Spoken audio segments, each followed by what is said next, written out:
সংস্কারের অভাবে ভরাট হয়ে গেছে গঙ্গা কপোতাক্ষ সেচ প্রকল্পের খাল। ঝিনাইদহে বেদখল হয়ে গেছে প্রকল্পের জমি। অচল হয়ে আছে সেচ পাম্প। আউশ মৌসুমে পানি না পাওয়ায় বিকল্প উপায়ে সেচ দিতে হয়েছে কৃষককে। এতে কয়েক গুণ বেড়ে গেছে উৎপাদন খরচ। দক্ষিণ পশ্চিমাঞ্চলের 4টি জেলায় সেচ সুবিধা নিশ্চিতে পাম্প মেরামত ও খাল পুনঃখননের দাবি কৃষকের।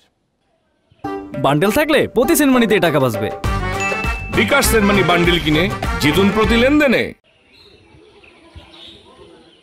ঝিনাইদহে মুখ থুবড়ে পড়েছে গঙ্গা কপোতাক্ষ প্রকল্প। বন জঙ্গলে ছেয়ে গেছে প্রকল্প অফিস। লোপাট হয়েছে জানালা দরজা সহ সেচ খালের লোহার গেট। জেলার শৈলকুপা, হরিণাকুণ্ডা ও সদর উপজেলায় প্রকল্পের কয়েকশো বিঘা জমি বেদখল হয়ে গেছে। পানি আসে না, যে খাল সব মারা গেছে, এমন অবস্থা হয়ে গেছে। 5-7 বছর এদিকে খালে পানি দেওয়া হয় না, যার কারণে আমরা বড় এবং চৈতে বড় ধান লাগানোর ক্ষেত্রে পানির ক্ষেত্রে আমরা খুব ক্ষতিগ্রস্ত হই। 3টি পাম্পের 2টি অকেজো হওয়ায় আউশ মৌসুমে শ্যালো মেশিন বসিয়ে বাড়তি দামে জমিতে সেচ দিতে হয়েছে চাষিদের। বিঘাপতি গুনতে হয়েছে 8 থেকে 10,000 টাকা পর্যন্ত।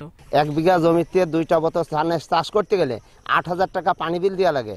আমরা ক্ষতিগ্রস্ত হয়ে যাচ্ছি। এখন বোরিংয়ের পানি দেওয়া ছিল, ইঞ্জিল দিয়ে পানি দিয়ে যে পরিমাণ ডিজেলের দাম, এই পানিতে চাষ করে তখন সেরকম একটা উন্নত হয় না। এদিকে সেচখাল ও অবকাঠামো সংস্কার করে আগামী মৌসুমে 27,000 হেক্টর জমিতে পানি সরবরাহের আশ্বাস পানি উন্নয়ন বোর্ডের। সেচখাল এবং অবকাঠামোগুলো সংস্কার কার্যক্রম শেষ করে আগামী আমন মৌসুমে খরিফ টু মৌসুমে ঝিনাইদহ অঞ্চলে প্রায় 27 থেকে 28,000 হেক্টর জমিতে সেচের পানি সরবরাহ করতে পারবে ইনশাল্লাহ।